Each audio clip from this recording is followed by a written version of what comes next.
Dengan adanya musibah menghilangkan kesombongan. Lihat Qarun, dia sombong dengan kekayaannya dan mengatakan innama utituhu min ilmin indi. Kekayaan ini tidak diraih kecuali karena kecerdasanku. Allah katakan fa khassafna bihi wa bidarihil arda. Kami tenggelamkan Qarun ke dasar bumi dan harta-hartanya. Lalu apa yang disombongkan Qarun?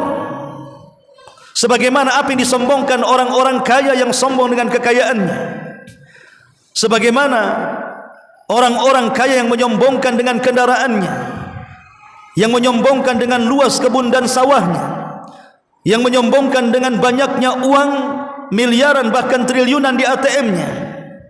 Sekali sapu hilang semuanya. Sekali datang tsunami, banjir, longsor, angin, musnah seketika. Lalu apa yang disombongkan di hadapan Allah Subhanahu wa taala, Zat yang Maha Kuat? Ma'asyiral muslimin wal muslimat rahimakumullah. Bala juga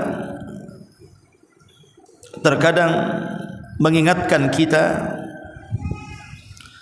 tentang dosa-dosa agar kita bertobat kepada Allah Subhanahu wa taala. Ma asabakum min musibatin fabima kasabat aydikum wa ya'fu an katsir. Tidaklah musibah yang Allah timpakan kepada kalian tidak lain karena ulah tangan kalian, tapi Allah memaafkan dengan pemaafan yang banyak. Sebagaimana dalam muqaddimah, setelah banyak para pemerhati lingkungan tentang peristiwa yang terjadi di daerah Sumatera, bahkan sebagian besar Sumatera terkena dampak musibah ini. Rupanya karena apa? Ulah manusia, penggundulan hutan, hanya untuk memperkaya diri sendiri tanpa menjaga alam, pembalakan tambang ilegal, belum lagi kejahatan-kejahatan. Itu semua adalah mengundang azab Allah Subhanahu wa taala. Kemudian juga musibah ini juga menyingkap hakikat dunia dan juga kemegahannya. Bahwa dunia dan kemegahannya yang selama ini dicita-citakan semua manusia ingin diraihnya, persis seperti yang dikatakan Allah Subhanahu wa taala, mata'ul ghurur, hanya kesenangan yang menipu.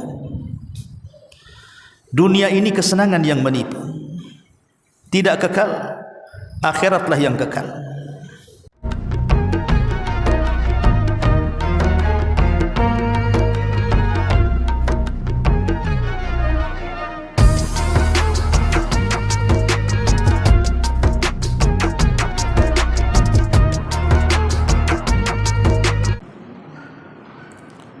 Bismillahirrahmanirrahim.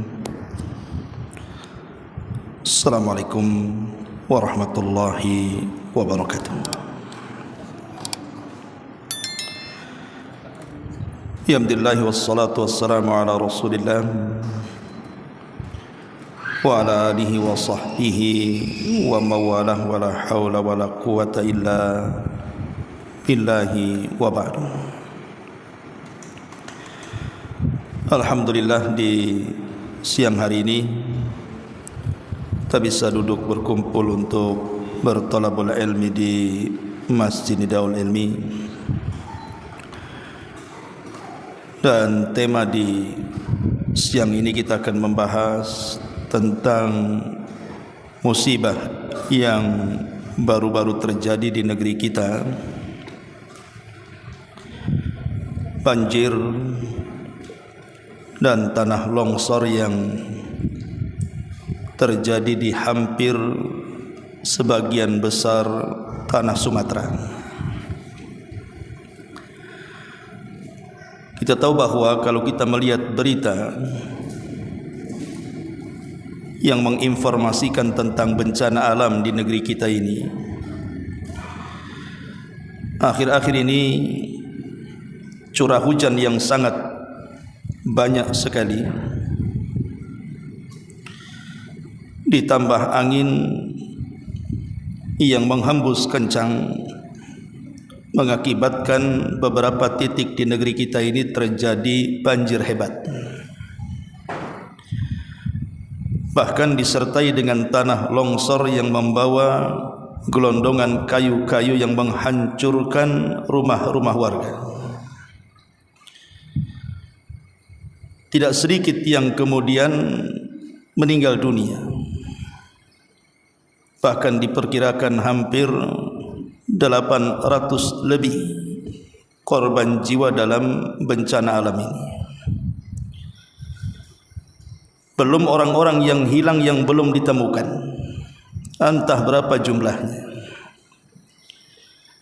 Belum lagi kemudian pengungsian di mana-mana yang mengakibatkan kelaparan yang terkadang memicu kriminal di tengah-tengah masyarakat.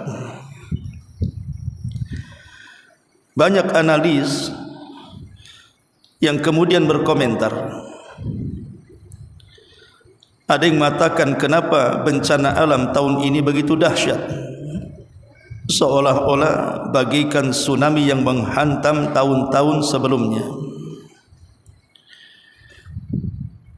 Ada yang mengatakan karena ulah para pembalak.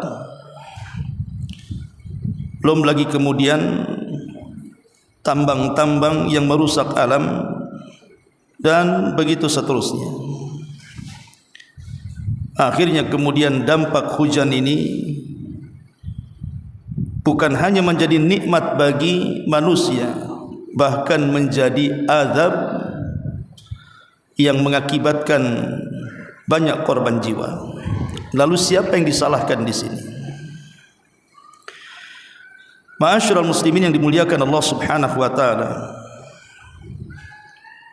Baik, sebelum kita menjelaskan tentang kenapa musibah banjir, longsor, hujan yang menghancurkan ini, ada apa di balik semuanya? Maka sedikit kita akan menjelaskan tentang hujan itu sendiri. Ma'asyiral muslimat yang dimuliakan Allah Subhanahu wa taala. Pada dasarnya hujan adalah nikmat yang sangat besar yang Allah Subhanahu wa taala anugerahkan kepada kita. Bahkan kepada bumi itu sendiri. Karena kalaulah bukan karena Allah Subhanahu wa taala yang menurunkan hujan kepada kita dan kepada bumi yang kita pijak ini, tentu satu dunia akan mengalami gersang dan kekeringan. Tapi Allah Subhanahu wa taala telah mencatat segala sesuatu yang terjadi di alam semesta ini, termasuk juga rizki yang dicatat kepada makhluk yang diciptakannya. Lah salah satunya adalah turunnya hujan. Makanya hujan itu bagian tanda dari tanda-tanda kebesaran Allah yang menunjukkan kerububiahan Allah Subhanahu wa taala. Makanya Allah Subhanahu wa taala mengatakan, ya ayyuhan nasu'budu rabbakumul ladzi khalaqakum walladzina min qablikum la'allakum tattaqun alladzi ja'ala lakumul arda firasa was samaa'a binaa'a wa anzala minas samaa'i ma'an fa akhraja bihi minas thamarati rizqan lakum. Wahai manusia, sembahlah Rabb kalian yang telah menciptakan kalian dan menciptakan orang sebelum kalian agar kalian bertakwa. Dialah Allah yang telah menjadikan bumi ini terhampar dan langit menjadi atap dan bangunan, serta Allah menurunkan dari langit hujan. Dengan itu Allah Subhanahu wa taala tumbuhkan berbagai macam buah-buahan. Itu semua adalah rizki untuk kalian. Dari ayat ini kita tahu bahwa hujan itu tanda rububiyah Allah Subhanahu wa taala. Allah lah yang menurunkan hujan bagi hamba-hambanya. Ma'asyiral muslimat yang dimuliakan Allah Subhanahu wa taala, lebih daripada itu, bahwa hujan adalah bagian daripada kudrah, kemampuan Allah Subhanahu wa taala di dalam mengatur alam semesta. di mana Allah Subhanahu wa taala mewakilkan tugas ini kepada beberapa para malaikat yang ditugaskan untuk menurunkan hujan. Tentu tidak lain in'aman wa rahmatan, sebagai nikmat-nikmat dan rahmat yang Allah anugerahkan kepada hamba-hambanya.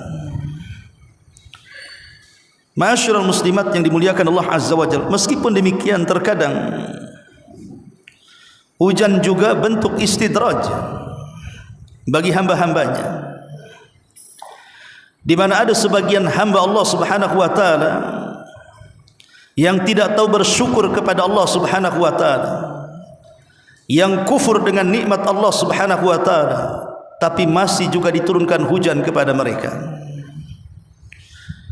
Maka kalau seandainya satu daerah penuh dengan kemaksiatan, penuh dengan kemungkaran, tapi Allah masih menurunkan hujan kepada daerah tersebut, ketahuilah bahwa itu hanya sekedar istidraj saja.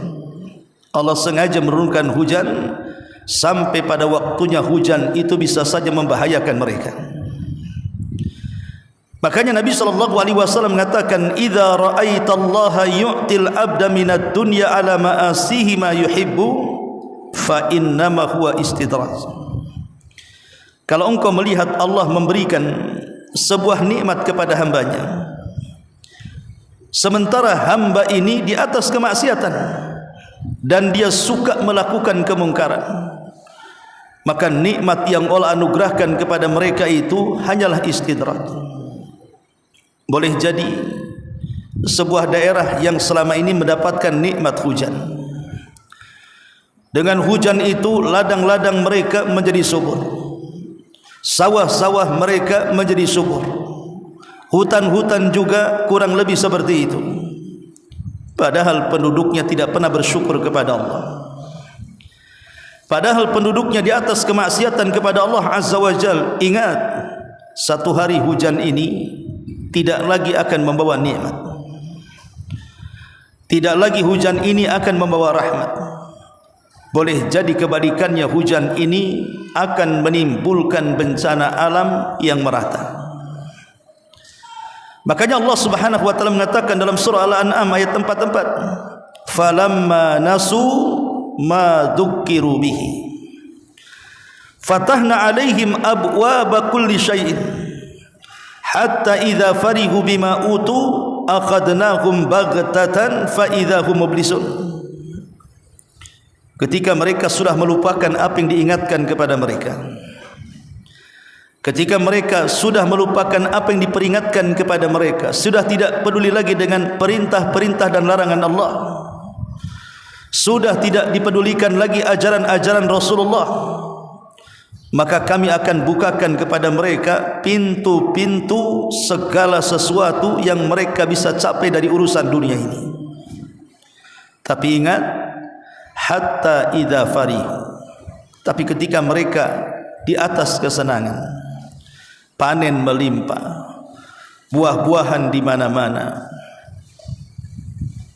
ketika mereka kemudian di atas kesenangan mendapatkan nikmat itu, akhadnahum baghta, tiba-tiba Allah turunkan bencana kepada mereka secara tiba-tiba,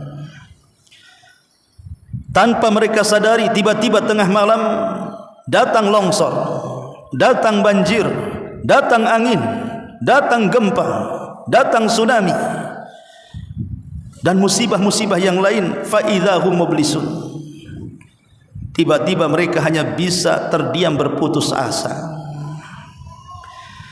Ma'asyiral muslimin yang dimuliakan Allah Subhanahu wa taala, maka hati-hatilah kalau sebuah negeri mereka terlena dengan kenikmatan tapi mereka tidak pernah bersyukur, satu hari akan datang azab kepada mereka sebagai peringatan. Ma'asyiral muslimin yang dimuliakan Allah Subhanahu wa taala, Nabi sallallahu alaihi wasallam apabila melihat awan dan juga angin, dan awan serta angin itu tidak biasa, maka ada perubahan dalam wajahnya. Kenapa berubah wajahnya? Disebutkan dalam Sahih Bukhari dari Aisyah radhiyallahu anha, kana an-nabiy sallallahu alaihi wasallam idza ra'a ghaiman aw rihan urifa dzalika fi wajhi. Adalah Nabi sallallahu alaihi wasallam apabila melihat awan yang sangat tebal pekat hitam dan angin kencang yang bertiup, maka akan terjadi perubahan pada wajahnya. Nampak kekhawatiran di wajah Nabi. Fakultu ya Rasulullah, kata Aisyah radhiyallahu anha, wahai Rasul, innan nasa idza ra'au al-ghaima farih raja'an an yakuna fihi al-matar wa idza ra'aitahu urifa fi wajhika al-karahiyatu. Kata Aisyah radhiyallahu anha, Rasul, bukankah manusia apabila melihat awan hitam pekat mereka senang dan mereka mengharap hujan turun? Tapi kenapa aku melihat wajahmu berbeda, seolah-olah tidak ada nampak senang? Maka Nabi SAW mengatakan, ya Aisyah, ma yu'amminuni an yakuna fihi adab. Wahai Aisyah, tahu enggak kamu, aku melihat awan-awan dan angin-angin kencang ini, jangan-jangan itu azab dari Allah Subhanahu wa taala. Qad adzaba qaumun birihin, bukankah telah banyak kaum sebelum kita yang diazab dengan angin? Wa qad ra'a qaumunul azab, akhirnya kemudian mereka betul-betul melihat azab, seperti yang dikatakan oleh kaum Ad, hadza 'aridun mumtiruna.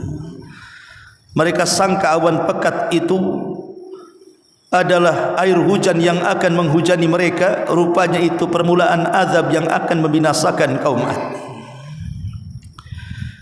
Ma'asyiral muslimat yang dimuliakan Allah Azza wa Jalla, lihat di sini, terkadang apa yang kita anggap nikmat bisa berubah menjadi azab, seperti hujan.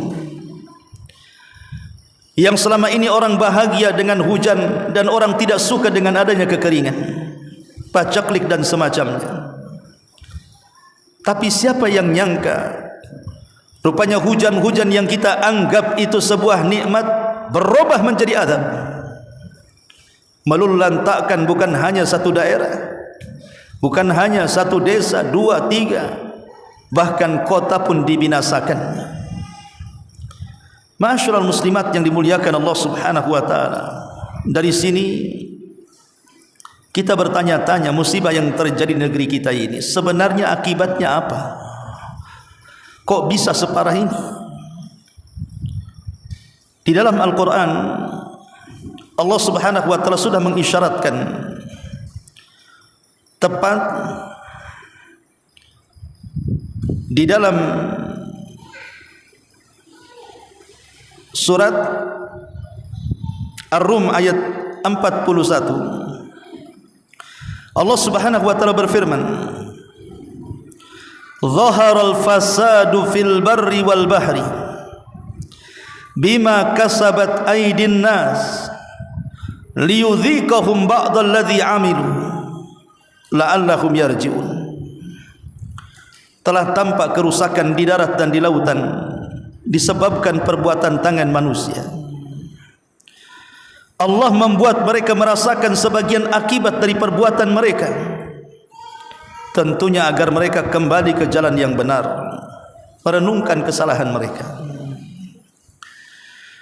Dan Allah Subhanahu wa taala juga menjelaskan dalam ayat yang lain,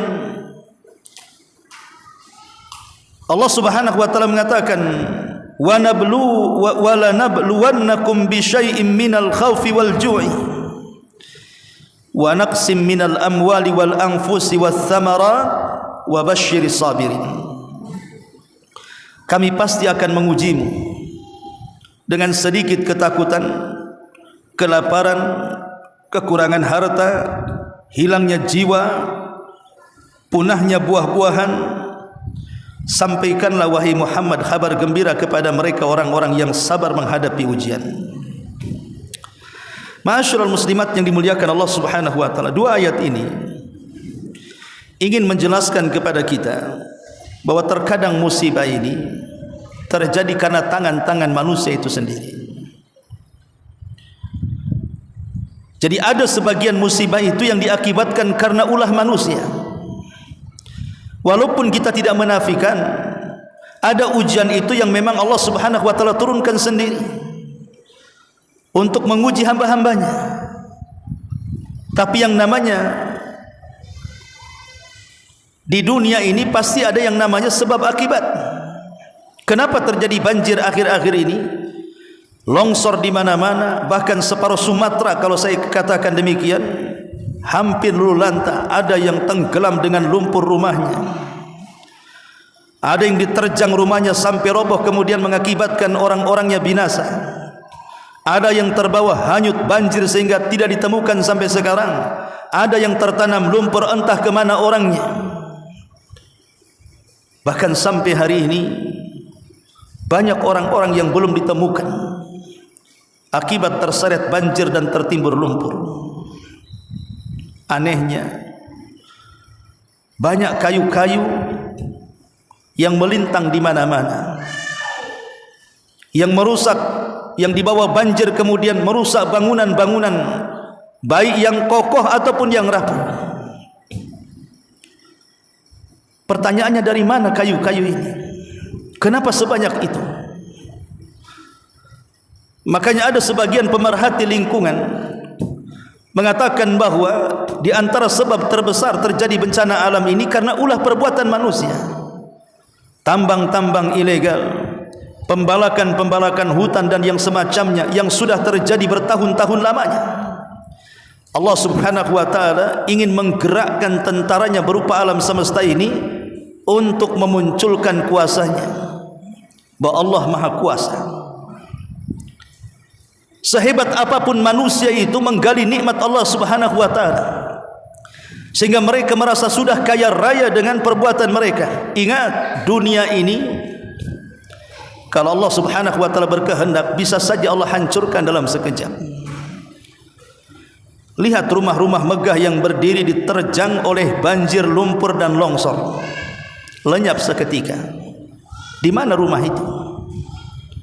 Di mana kendaraan mewah itu? Di mana taman-taman indah itu? Di mana kesombongan manusia ketika mereka menyombongkan dengan kekayaan mereka, dengan rumahnya yang indah, dengan kendaraannya yang megah, dengan tamannya yang luar biasa dipandang manusia? Kemana itu semuanya? Masyarul muslimat yang dimuliakan Allah Subhanahu wa taala, kalau Allah berkehendak, Allah bisa memberikan nikmat kepada siapapun dari hamba-hambanya, sebagaimana Allah juga sanggup mencabut dengan seketika nikmat itu dari hamba-hambanya. Karena dunia ini bukan tempat tinggal manusia yang hakiki. Dunia ini persinggahan belaka. Sebagaimana perkataan Rasul kepada Ibnu Umar, kun fid dunya ka'annaka gharib aw abirus sabil. Wahai Ibnu Umar, jadilah di dunia ini seperti orang asing atau pelintas jalan saja. Ma'asyiral muslimat yang dimuliakan Allah Subhanahu wa taala, tentu walaupun demikian, entah ini berupa azab, entah ini berupa ujian, entah ini berupa teguran, wallahu a'lam. Tapi yang jelas di depan mata banyak korban yang bergelimpangan begitu saja. Laki-laki, perempuan, anak-anak, remaja, dewasa, orang tua, semua terkena imbasnya. Tentu yang bisa kita katakan kepada mereka yang terkena musibah, bersabarlah. Bersabarlah kepada Allah Subhanahu wa taala. Al-Imam Al-Ghazali dalam kitabnya Ihya Ulumuddin menjelaskan bahwa sifat sabar adalah salah satu pembeda sifat manusia dengan makhluk ciptaan Allah yang lainnya. Malaikat tidak memiliki sifat sabar. Binatang-binatang juga tidak memiliki sifat sabar. Hanya manusia yang memiliki sifat sabar. Makanya kata Ghazali mengatakan fa inna sabra khasiyatul insi wala yatasawwaru dhalika fil bahaimi wal malaikati amma fil bahaim falinuqsaniha wa amma fil malaikati falikamaliha. Kata Imam Ghazali, sesungguhnya kesabaran itu termasuk keistimewaan manusia yang tidak ditemukan pada binatang dan para malaikat. Adapun binatang, kenapa mereka tidak punya kesabaran? Karena mereka adalah makhluk yang banyak kekurangan, banyak keterbatasan. Sedangkan malaikat, kenapa mereka tidak memiliki kesabaran?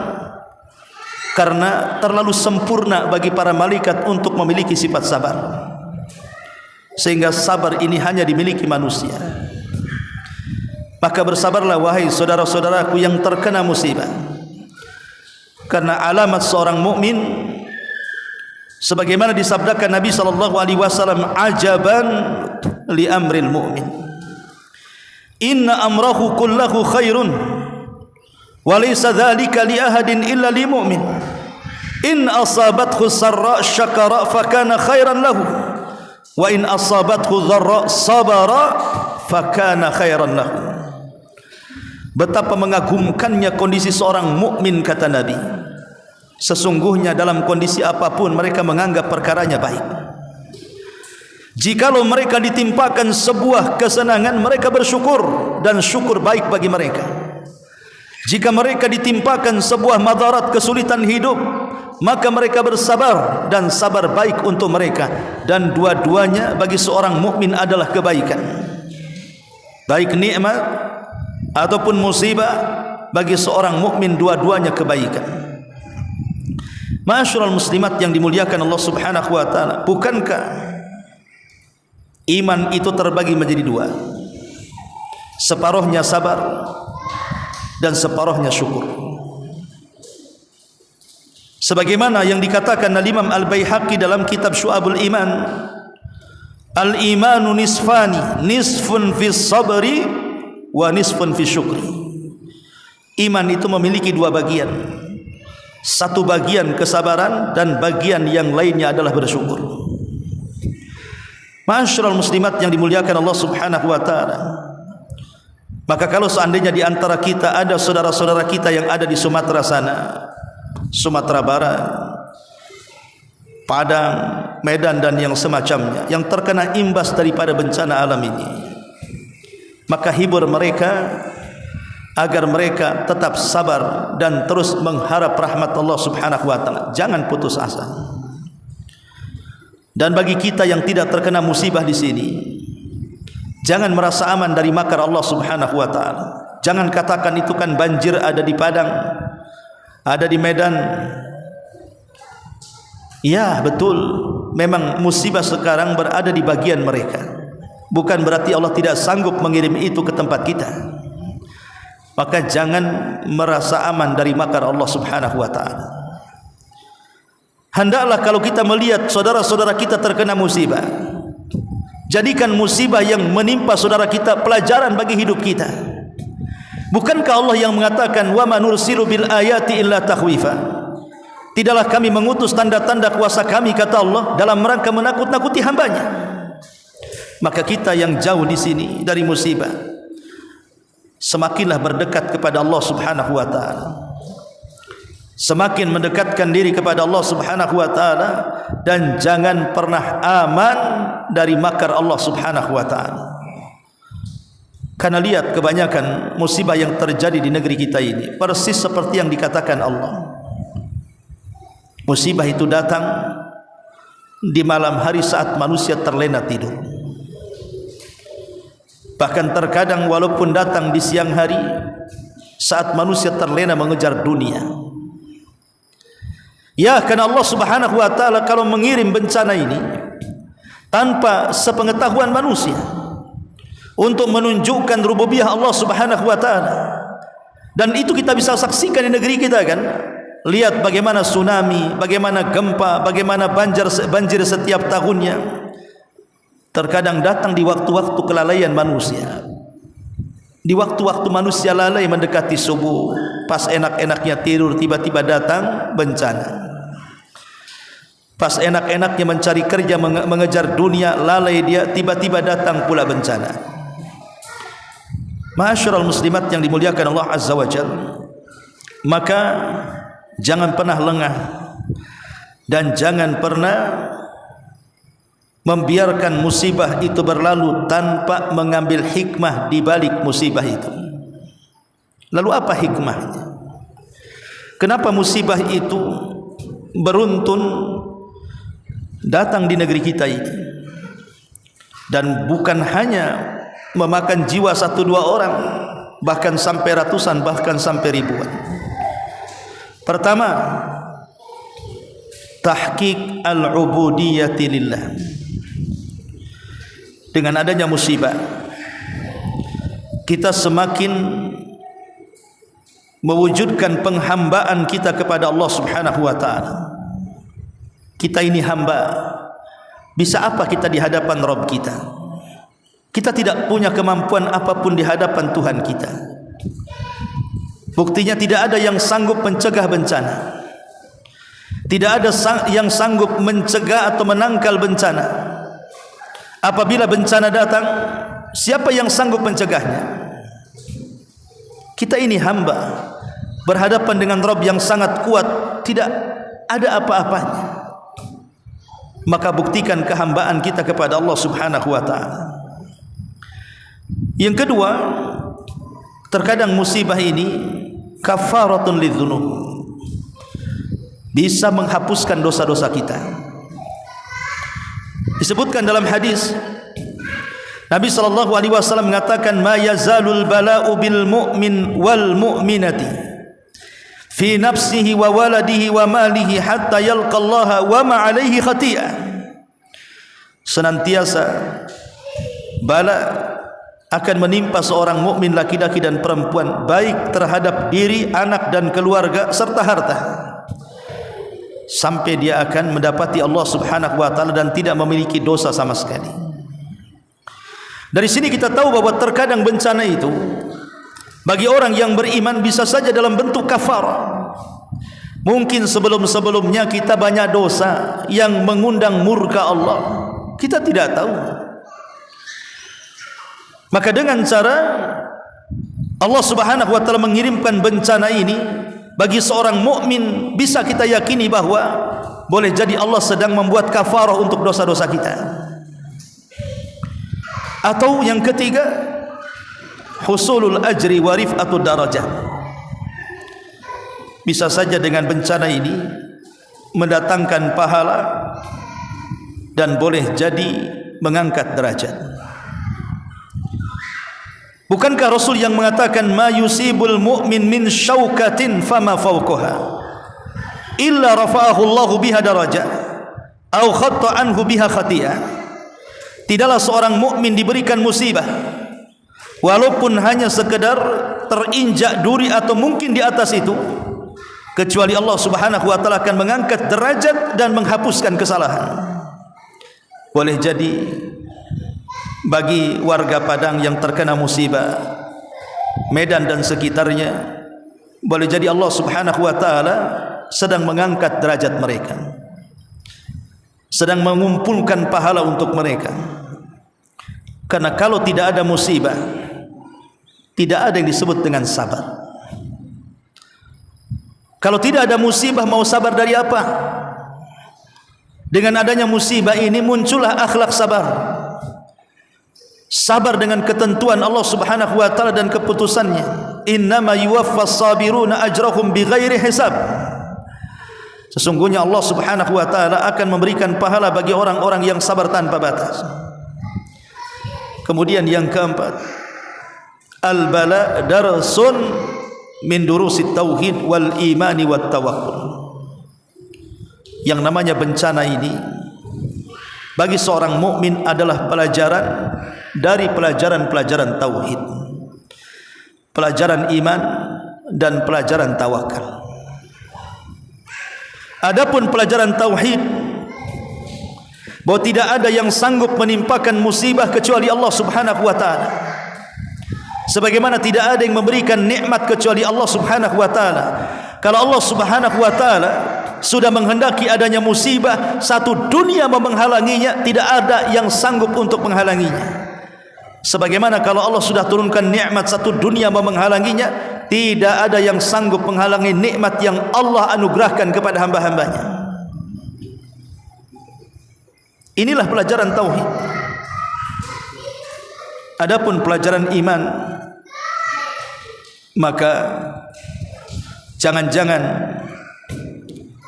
bala yang Allah timpakan kepada kita itu karena kita tidak pandai menjaga iman. Bukankah iman itu bertambah dan berkurang? Bukankah iman itu saat berkurang karena kemaksiatan dan bertambah karena ketaatan?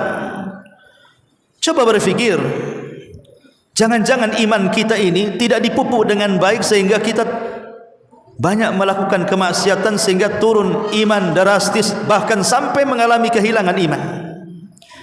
Dan situlah Allah Subhanahu wa taala menurunkan balanya. Atau pelajaran tawakal. Pelajaran tawakal hanya kepada Allah Subhanahu wa taala, zat yang kita bisa sandari. Allah bisa saja mencabut kekayaan dengan sekejap, sebagaimana Allah Subhanahu wa taala bisa membuat orang kaya dengan sekejap. Orang bisa memberikan dunia dengan sekejap, orang juga bisa merampas dengan Allah juga bisa merampas dunia dengan sekejap. Qulillahumma malikal mulki tu'til mulka man tasha wa tanzi'ul mulka mimman tasha wa tu'izzu man tasha wa tudhillu man tasha biyadikal khair.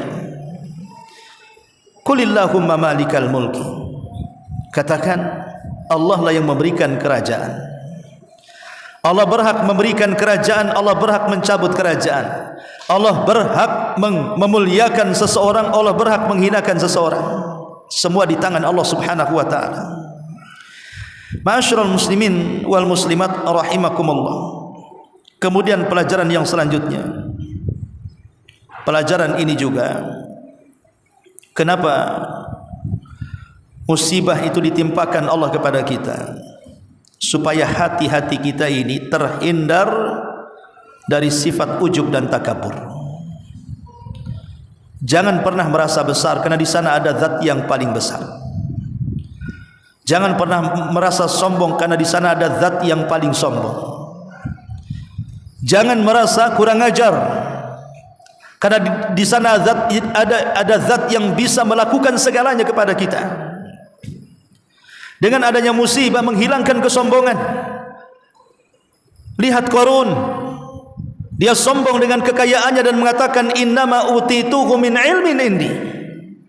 Kekayaan ini tidak diraih kecuali karena kecerdasanku. Allah katakan fa khassafna bihi wa bidarihil arda.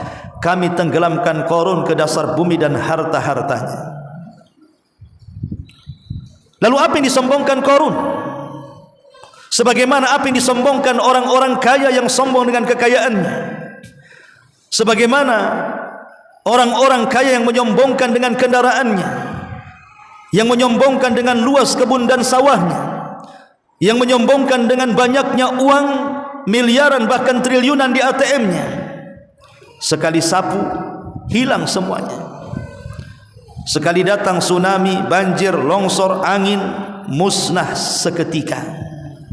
Lalu apa yang disombongkan di hadapan Allah Subhanahu wa taala, zat yang maha kuat. Ma'asyiral muslimin wal muslimat rahimakumullah. Bala juga terkadang mengingatkan kita tentang dosa-dosa agar kita bertobat kepada Allah Subhanahu wa taala. Ma asabakum min musibatin fabima kasabat aydikum wa ya'fu an katsir.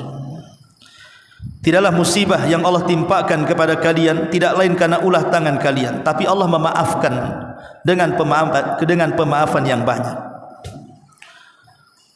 Sebagaimana dalam muqaddimah, setelah banyak para pemerhati lingkungan tentang peristiwa yang terjadi di daerah Sumatera, bahkan sebagian besar Sumatera terkena dampak musibah ini. Rupanya karena apa? Ulah manusia, penggundulan hutan, hanya untuk memperkaya diri sendiri tanpa menjaga alam, pembalakan tambang ilegal, belum lagi kejahatan-kejahatan. Itu semua adalah mengundang azab Allah Subhanahu wa taala. Kemudian juga musibah ini juga menyingkap hakikat dunia dan juga kemegahannya. Bahwa dunia dan kemegahannya yang selama ini dicita-citakan semua manusia ingin diraihnya, persis seperti yang dikatakan Allah Subhanahu wa taala, mata'ul ghurur, hanya kesenangan yang menipu. Dunia ini kesenangan yang menipu, tidak kekal, akhiratlah yang kekal. Lihat, mungkin kita yang tidak merasakan berada di tengah-tengah bencana alam, tapi saya pernah datang ke tempat-tempat bencana alam dan berdialog dengan mereka. Dulu waktu gempa Lombok yang menghancurkan bukan hanya satu desa, kecamatan, satu kabupaten rata dengan tanah, saya berdialog dengan salah seorang yang terkena dampak bencana. Mereka mengatakan, Pak, waktu bencana itu datang, saya kira itu kiamat. Saya kira itu kiamat, bahwa Allah Subhanahu wa taala akan menghancurkan alam semesta. Karena saya lihat, katanya, ketika itu manusia semuanya sudah mabok, sudah tidak ingat siapapun dari keluarganya. Yang ada bagaimana caranya menyelamatkan dirinya masing-masing. Persis seperti gambaran kiamat. Wa taran nasa sukara wa ma hum bisukara. Kau lihat manusia mabok padahal mereka tidak mabok.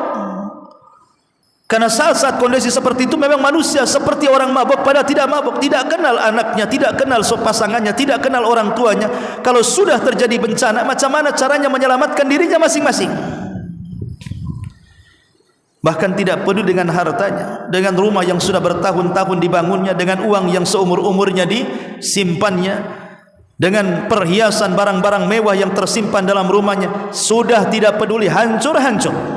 Yang penting selamat.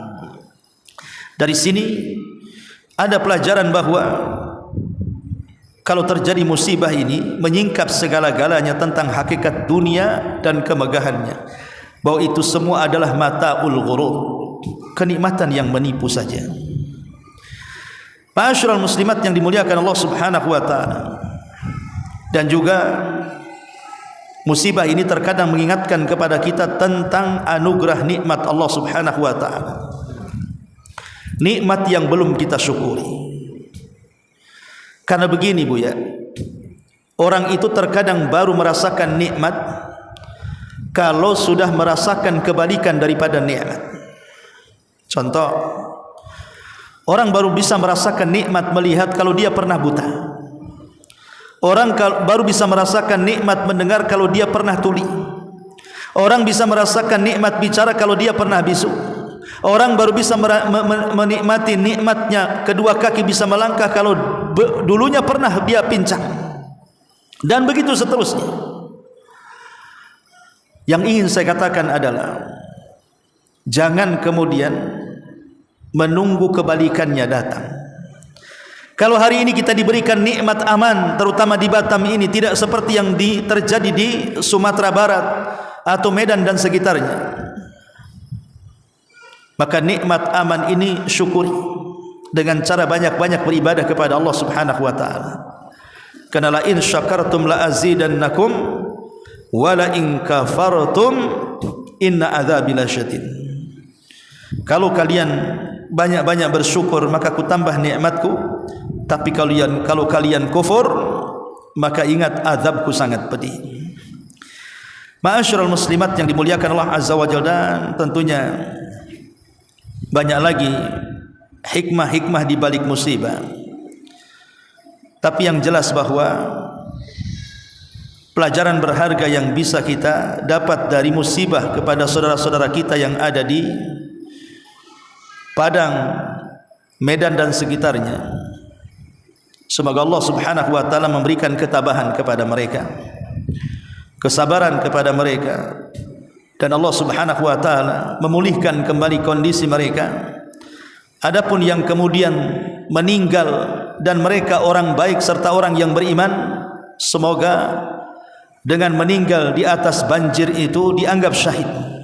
Karena bagaimanapun syahid itu bukan hanya mati dalam pertempuran saja, tapi orang yang mati tenggelam, terkena reruntuhan, itu juga bagian daripada mati syahid. Kalau dia orang yang beriman dan selama hidup di dunia terkenal baik ibadahnya kepada Allah atau muamalahnya kepada manusia, boleh jadi Allah pilihkan kematiannya seperti itu, supaya dia meninggal husnul khatimah.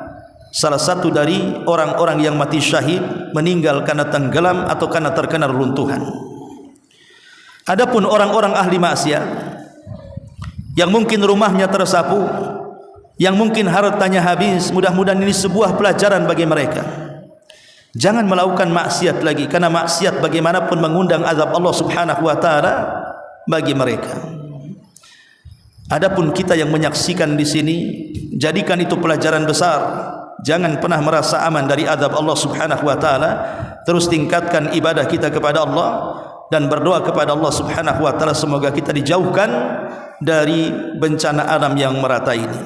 Wallahu a'lam bishawab. Ini yang bisa sampaikan, mudah-mudahan ada manfaatnya. Subhanaka bihamdika asyhadu an la ilaha illa anta astaghfiruka wa atubu ilaik. Allahu taala alam. Assalamualaikum warahmatullahi wabarakatuh.